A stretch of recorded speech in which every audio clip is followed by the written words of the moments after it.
Selamat hari Minggu, Jemaat GPB ATK yang diberkati Tuhan.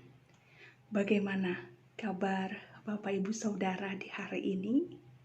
Semoga kita semua tetap semangat di dalam menjalani kehidupan. Saudaraku, firman Tuhan pada hari ini terambil dari kitab Kejadian 31 ayat 43 sampai 50. Dalam sabda Gunadarma diberi tema perjanjian damai. Bapak Ibu Saudara yang dikasih Tuhan, tahun 2019 menjadi tahun yang melegakan, khususnya bagi saya secara pribadi, dan tentunya juga buat jemaat GPIB ATK di Ambarawa. Mengapa demikian? Karena di tahun kemarin pergumulan panjang kita tentang relasi yang kurang baik antara GPIB ATK dengan GKJ Ambarawa, berkaitan dengan keberadaan gereja dan pastori di Ambarawa, akhirnya dapat terselesaikan dengan adanya perjanjian damai yang disepakati, yang lalu kemudian disetujui dan diputuskan melalui Pengadilan Negeri Ungaran untuk dilakukan oleh kedua belah pihak. Tembok pembatas antara pastori GPIB dan gereja GKJ Ambarawa yang pembuatannya dibiayai baik oleh GPIB dan GKJ itu menjadi salah satu isi dari perjanjian damai tersebut.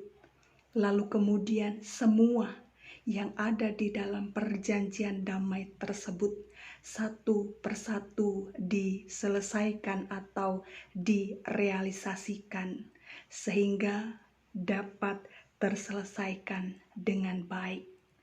Mohon doanya, sekarang kita sedang menunggu diterbitkannya sertifikat pastori dari BPN. Saudara yang dikasih Tuhan, hal senada namun dalam konteks keluarga ternyata juga pernah dialami oleh Laban dan Yakub, mertua dan menantu dalam berelasi, di mana relasi di antara keduanya ternyata tidak melulu baik.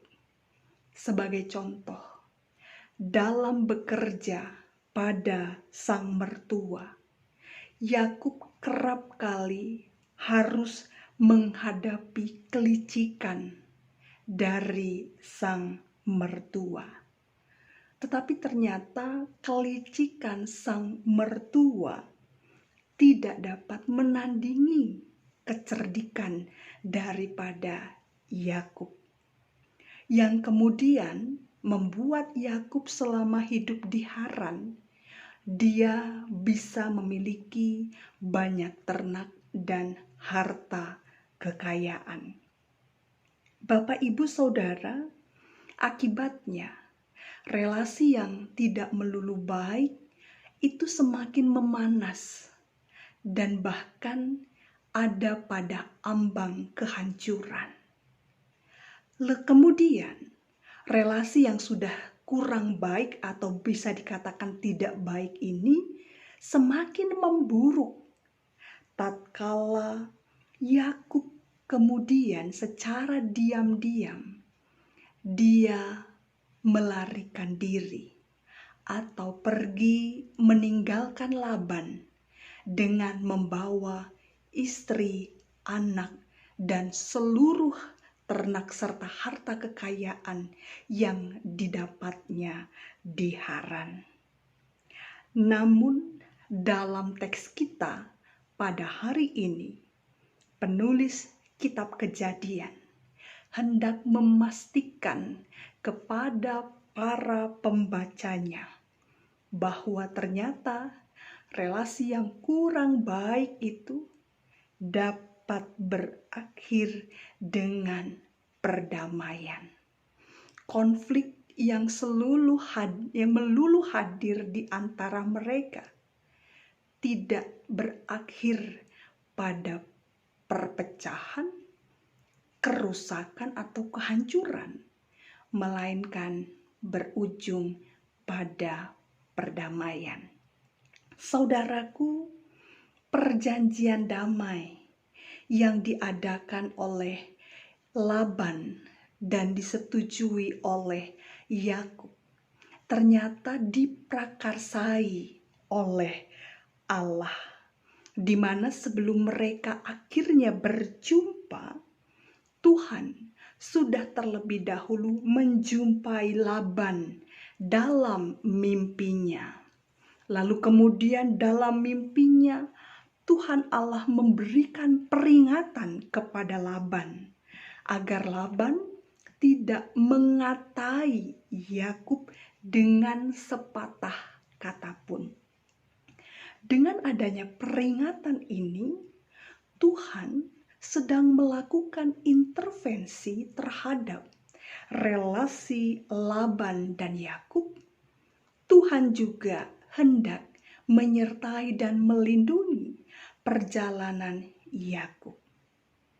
Bapak, Ibu, Saudara, kita bisa bayangkan jika Tuhan tidak lebih dulu menjumpai Laban dalam mimpi, yang terjadi bisa saja sebaliknya.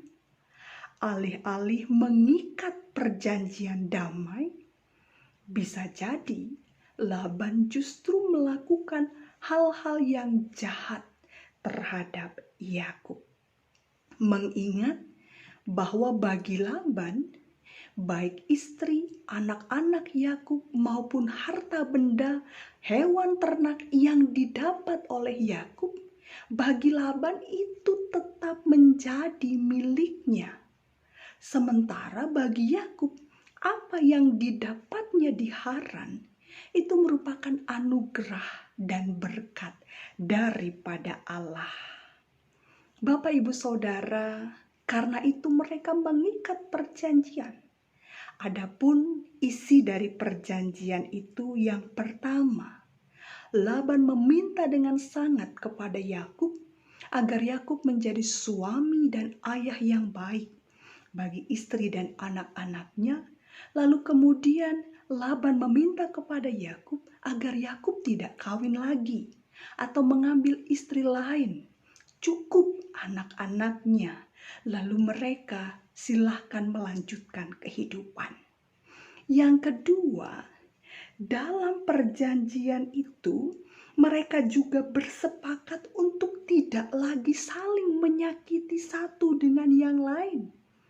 Mereka bersepakat untuk meniadakan semua niat jahat satu terhadap yang lain. Dengan demikian, mereka baru saja mengakhiri perseteruan panjang yang selama ini tentu saja melelahkan kedua belah pihak.